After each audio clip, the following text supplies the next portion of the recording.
जहां तुर्की ने भारत को लेकर एक बार फिर बवाल मचा दिया है, तो वहीं दूसरी तरफ इंडोनेशिया ने दुनिया भर में हलचल मचा दी है अपने एक निर्णय से। जानेंगे क्या है मामला, आइए जानते हैं इन खबरों को विस्तार से। वो कहते हैं ना, कर्महीन खेती करे बैल मरे सूखा पड़े, वही हाल तुर्की का भी है। तुर्की और पाकिस्तान दो फटे हाल मजनू लगातार ऐसी हरकतें करते हैं जिससे खुद के लिए ही तबाही बुला लेते हैं। पर अब तुर्की को जलन हो रही है कि भारत को टारगेट क्यों नहीं किया जा रहा है, सिर्फ तुर्की को ही टारगेट क्यों किया जा रहा है। मामला तो समझ ही गए होंगे आप। S-400 को लेकर तुर्की को बहुत गुस्सा आ रहा है। तुर्की ये सोच रहा है कि हम तो लगातार अमेरिका की मदद भी कर रहे हैं, अब तो रूस के लिए अपने हवाई क्षेत्र को भी बंद कर लिया है। अमेरिका की मदद करने के लिए जो कुछ हो रहा है वो सब कुछ कर रहे हैं, फिर भी अमेरिका भारत के साथ अलग रूप और तुर्की के साथ अलग रूप क्यों अपना रहा है, दोनों के लिए अलग अलग नीतियां क्यों बना रहा है। तुर्की ने 2019 में रूस से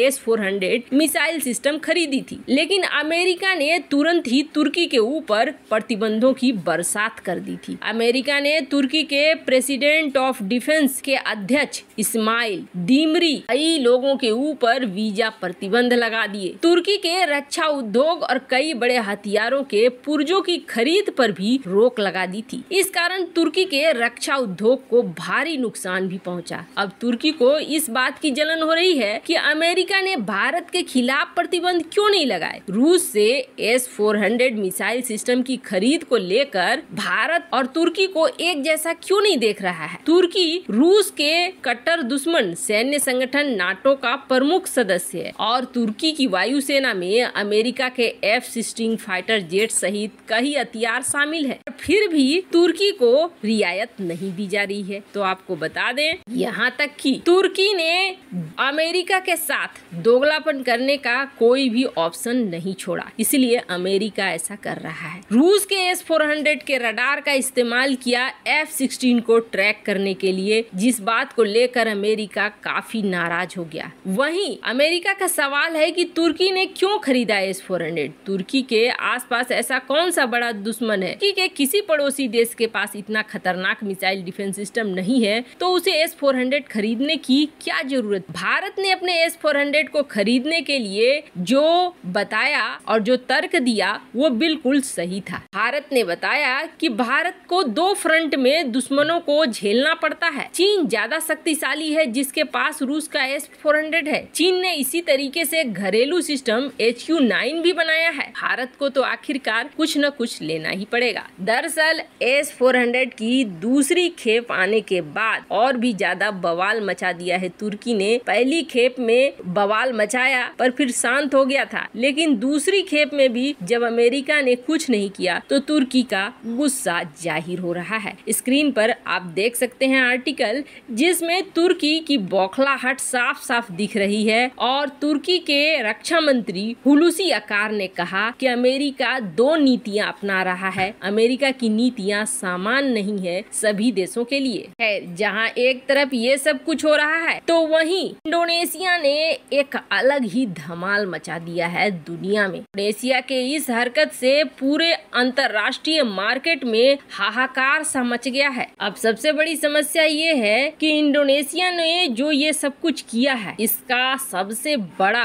भारी कीमत चुकानी पड़ेगी भारत को और भारतीय जनता को। इसका असर भारत के लगभग कई क्षेत्रों में पड़ रहा है, खास तौर पर जो घरेलू रोजमर्रा की चीजें हैं उस पर ज्यादा पड़ रहा है। और समस्या ये है कि इंडोनेशिया ने जो ये फैसला लिया है, इसका विरोध कोई भी नहीं कर पा रहा है और इस मामले में कोई कुछ कर भी नहीं पा रहा है। और इंडोनेशिया के फैसले से सबसे ज्यादा प्रभावित हो रहा है तो भारत हो रहा है। दरअसल रूस यूक्रेन की लड़ाई ने दुनिया भर में एक एनर्जी का संकट तैयार कर दिया और एनर्जी के संकट को तैयार करने के बाद ऊपर से अमेरिका के प्रतिबंधों ने एक और बड़ी मुसीबत ला दी। कोई भी देश नहीं चाह रहा है कि अमेरिका और रूस के बीच के पंगे में पड़े। ऐसे में इंडोनेशिया में भी डीजल पेट्रोल की कमी होने लगी, जिसके बाद जिस तरीके से भारत ग्रीन एनर्जी में शिफ्ट हो रहा है, वैसे ही इंडोनेशिया ने भी इसकी तोड़ निकाली और अपने देश में ने बायोडीजल बनाने की शुरुआत कर दी और बायोडीजल बनाने के लिए इंडोनेशिया इस्तेमाल करने लगा पाम ऑयल का। आपको बता दें, पाम ऑयल का सबसे बड़ा एक्सपोर्टर भी इंडोनेशिया है और सबसे बड़ा उत्पादन करने वाला देश भी इंडोनेशिया है और सबसे बड़ा खरीदार भारत है, क्योंकि पाम ऑयल का इस्तेमाल होता है घरेलू साबुन की टिकिया से लेकर कई चीजों में। जितने चिप्स वगैरह आप देख रहे हैं उन सारी चीजों में पाम ऑयल का इस्तेमाल होता है। अब ऐसे में भारत के लिए ये बड़ा झटका होने लगा, क्योंकि जैसे ही पाम ऑयल का इस्तेमाल बायोडीजल में होने लगा वैसे ही इंडोनेशिया के अंदर ही खपत इतनी बढ़ गई कि यहाँ पर काला बाजारी शुरू हो गई और इस काला बाजारी से और भी बड़ा संकट पैदा होने लगा। ये जो आप स्क्रीन पर देख रहे हैं ये है पाम, जिसका इस्तेमाल पाम ऑयल के निर्माण के लिए किया जाता है और ये बड़े पैमाने पर इंडोनेशिया में खेती होती है। बड़े बड़े उद्योग इसके चलते थे तेल निकालने के, लेकिन अब सारा कुछ इस्तेमाल होने लगा है इनके ही अपने